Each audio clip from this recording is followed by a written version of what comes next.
Frères et sœurs en Christ, que Dieu vous bénisse puissamment au nom de Jésus-Christ. Amen. Seigneur Jésus-Christ, viens nous édifier par la puissance de ta parole au nom de Jésus-Christ. Amen. Édifions-nous, frères et sœurs, sur l'amour de l'argent.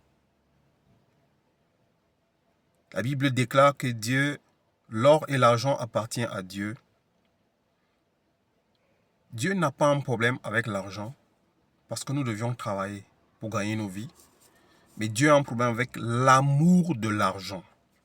L'amour de l'argent, voilà ce qui détruit l'humanité aujourd'hui. L'amour de l'argent. Ce n'est pas l'argent, mais l'amour de l'argent qui devient une idolâtrie, une cupidité. Et cela nous envoie à servir des maîtres de ce monde, à servir des esprits mauvais, à servir les divinités pour avoir de l'argent. Quand tu as l'amour pour l'argent, tu vas être possédé par des dieux, par des démons, par des esprits impurs, à cause de cet amour de l'argent. L'amour de l'argent nous pousse vers la convoitise du cœur, des yeux. L'amour de l'argent nous pousse vers l'amour du monde et les choses qui sont dans le monde. Et la Bible nous dit, n'aimez point le monde et tout ce qui est dans le monde, la convoitise des yeux et du cœur.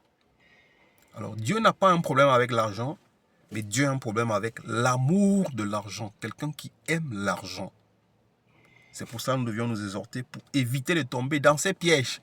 Parce qu'il y a un grand piège. Quand tu aimes l'argent, quand tu as l'amour pour l'argent, l'argent c'est une nécessité, mais si tu as l'amour pour l'argent, tu risques de tomber dans le piège de l'amour, de l'argent. C'est pour ça que nous devions nous édifier, frères et sœurs, par la parole de Dieu pour comprendre le mystère qui se cache derrière l'amour de l'argent. Il est écrit ici, dans le livre de 1 Timothée 6, au verset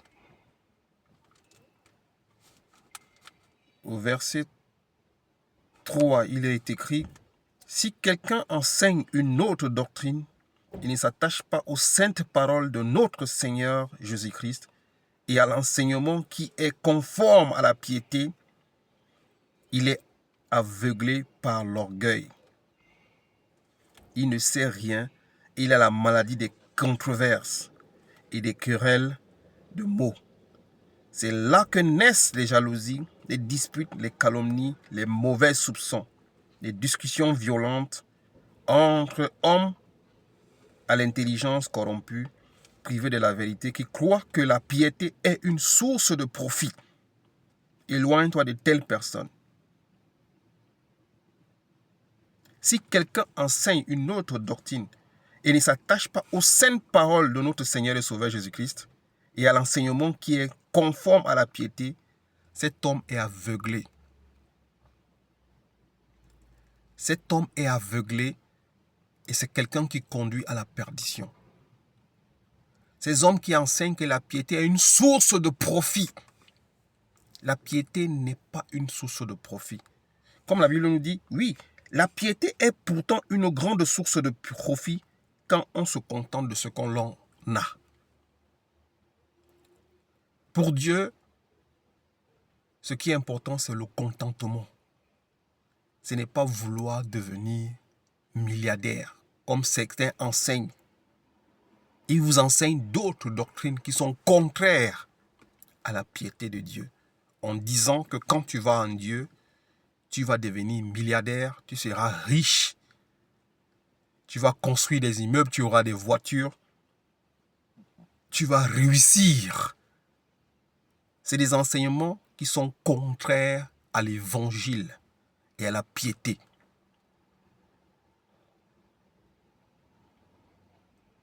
Des enseignements qui sont contraires à la sainte doctrine de Dieu, l'enrichissement en Christ.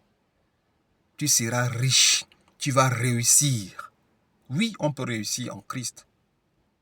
Mais Christ ne nous parle pas de ce genre de choses. Ce n'est pas le but d'être en Christ, de s'enrichir. C'est pour ça que nous devions nous méfier de ces genres d'enseignements qui parlent de l'enrichissement en Christ. aucun homme dans la parole, dans la Bible, n'est allé en Christ parce qu'il voulait s'enrichir. Nous avions vu des grands hommes qui ont travaillé avec Dieu. Ils n'ont jamais été riches. Je peux citer l'apôtre Paul, riche en esprit, mais ce n'était pas un richard comme on voit certains pasteurs aujourd'hui qui se promènent avec des jets privés. Élisée n'était pas un riche, un milliardaire, comme on voit aujourd'hui certains hommes de Dieu qui proclament leur richesse. Élie ne roulait pas dans les Porsche ou bien dans les Coros pour proclamer sa richesse et sa grandeur. Même Salomon, l'homme le plus riche, n'a jamais voulu la richesse. Alors, si on vous enseigne, on vous donne des enseignements qui sont contraires à l'enseignement du Christ et à la piété, c'est des hommes aveuglés, c'est des hommes corrompus, c'est des hommes qui créent des disputes, des querelles, des violentes querelles. C'est des hommes à l'intelligence corrompue. Il faut tout simplement se méfier de ce genre de personnes. C'est des gens qui apportent de la division, les séparations dans la famille et qui vous conduisent vers les sectes pernicieuses et les loges maçonniques. C'est pour cela que nous devions faire attention à ce genre d'enseignement.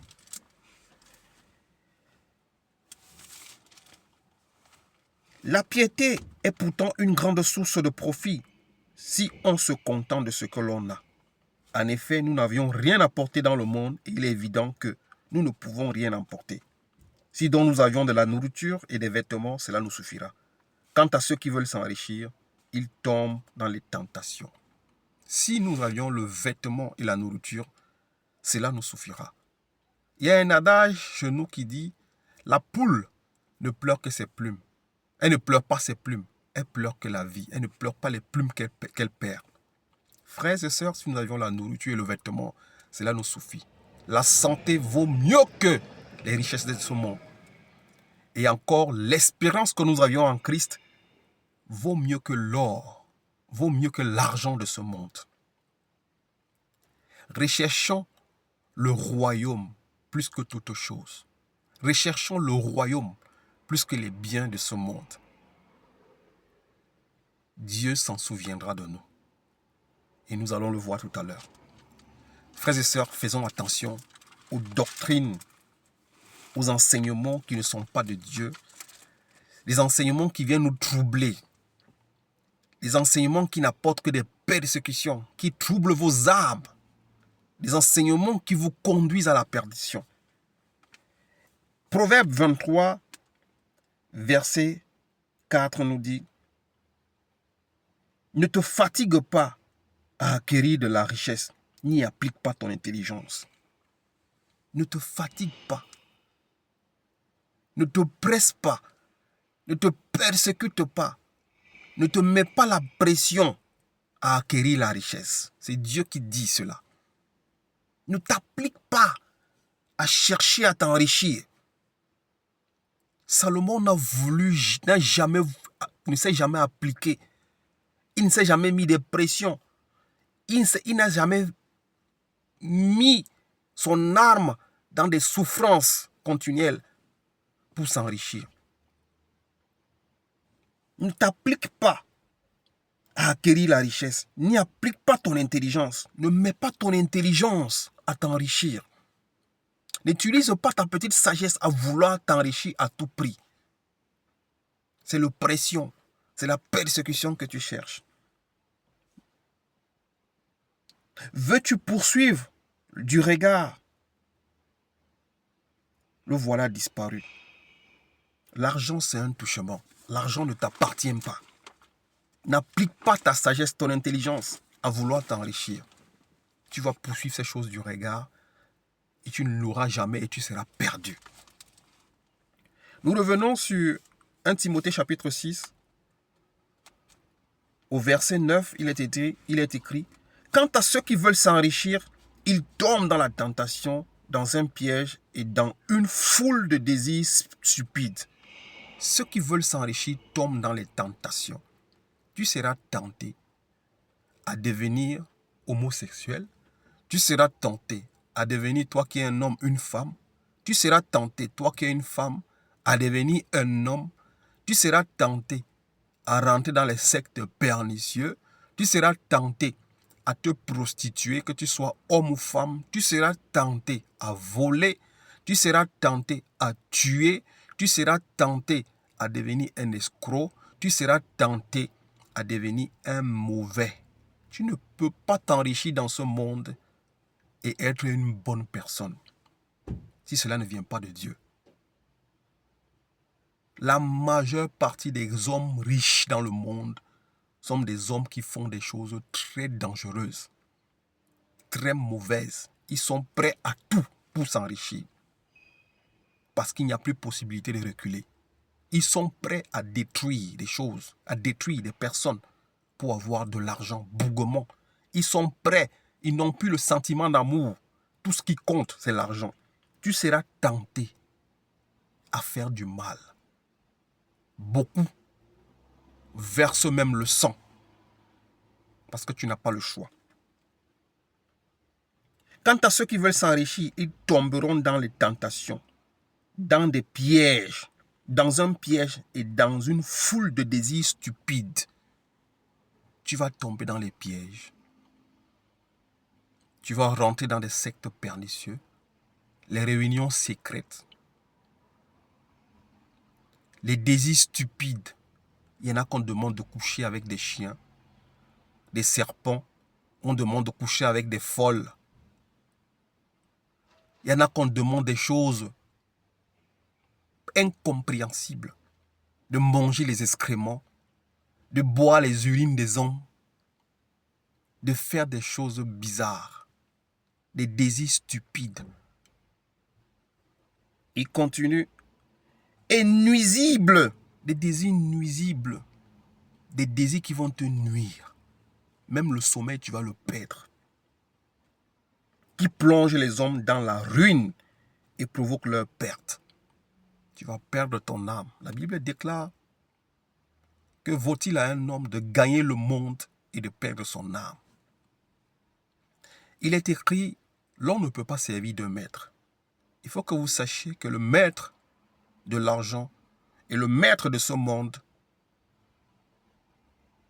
il y a un Dieu qui est derrière l'argent de ce monde. Il y a un Dieu qui est derrière les richesses de ce monde.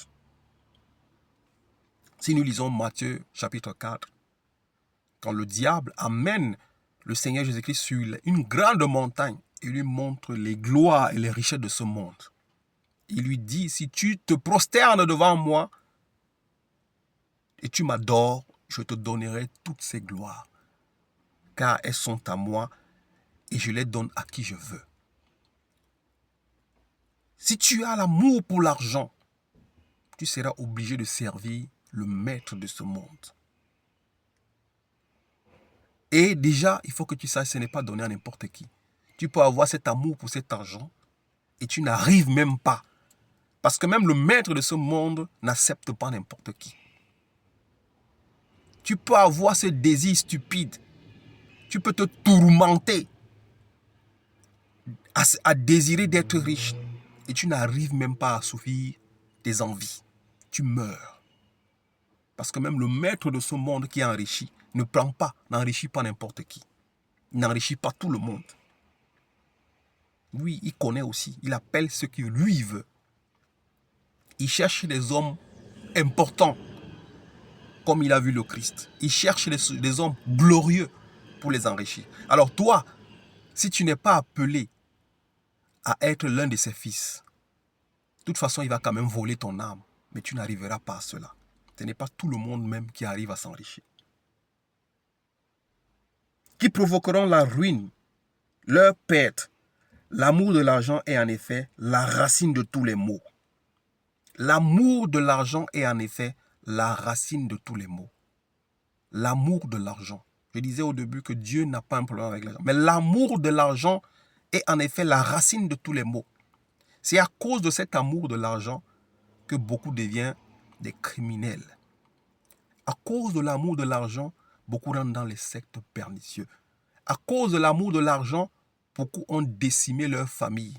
À cause de l'amour de l'argent et les biens de ce monde, beaucoup ont tué leur propre vie. À cause de l'amour de l'argent, beaucoup ont détruit ce qu'ils ont construit pendant des années. L'amour de l'argent est en effet la racine de tous les maux. Vous voyez le monde aujourd'hui qui est en train de se détruire. C'est à cause de l'amour de l'argent. Vous voyez des familles qui se détruisent, des couples qui se séparent. L'amour de l'argent. Des amitiés qui ne tiennent plus. L'amour de l'argent et l'amour du monde. Les familles qui se divisent. L'amour de l'argent et l'amour du monde. L'amour de l'argent est en effet la racine de tous les maux. En s'y livrant, certains se sont égarés loin de la foi et se sont infligés eux-mêmes bien de tourments. En se livrant à l'amour de l'argent, beaucoup se sont égarés de la foi et eux-mêmes se sont livrés dans les tourments. Aujourd'hui, beaucoup ne dorment pas. Ils sont obligés de prendre les drogues, des alcools fortes pour pouvoir avoir un brin de sommeil.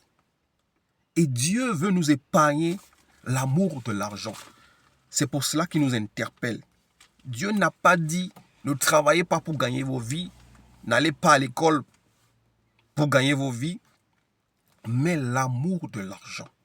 Mon frère, tes études, tes grandes études ne feront pas de toi un homme riche. Tes études, c'est juste pour que tu puisses gagner ton pain quotidien. Ton travail ne fera pas de toi un homme riche. C'est pour gagner ton pain quotidien et pouvoir aider ceux qui sont dans le besoin. Mais si tu as l'amour pour t'enrichir, tu vas tomber dans bien de tourments. Tu vas tomber dans les désirs stupides. Tu vas rentrer dans des choses bizarres. Tu vas détruire et vendre ton âme. L'amour de l'argent est quelque chose de très dangereux. C'est là où Dieu nous interpelle. Finissons ce message dans Hébreux 13, verset 5. Il est écrit que votre conduite ne soit pas guidée par l'amour de l'argent. Que votre conduite ne soit pas guidée par l'amour de l'argent. Pères, frères et sœurs, que nos vies ne soient pas basées sur l'amour de l'argent. Il faut que j'ai, il faut que je devienne milliardaire, il faut que je réussisse, il faut que j'ai ceci dans mon compte. Que votre conduite ne soit pas basée sur l'amour de l'argent. Contentez-vous de ce que vous avez. Contentez-vous de ce que vous avez. 1 Timothée 6 nous dit, oui, la piété est une source de gain, de profit, si nous nous contentons de ce que nous avions. La piété est une source de profit si nous nous contentons de ce que nous avions. Et Hébreux 13, 5 nous rappelle ici que votre conduite ne soit pas guidée par l'amour de l'argent. Contentez-vous de ce que vous avez. En effet, Dieu lui-même a dit, je ne te délaisserai pas, je ne t'abandonnerai pas. Contentons-nous de ce que nous avions parce que Dieu dit et il promet et il reste dans sa parole qu'il ne nous délaissera pas, il ne nous abandonnera pas. Mais que notre conduite ne soit pas basée sur l'amour de l'argent. N'appliquons pas notre sagesse et notre intelligence à nous enrichir. Ne nous mettons pas dans les tourments. Ne nous mettons pas dans les persécutions. Ne devenons pas des idolâtres, des cupides. Des choses qui vont nous éloigner de la foi et nous serons perdus. Que Dieu vous bénisse au nom de Jésus-Christ. Amen.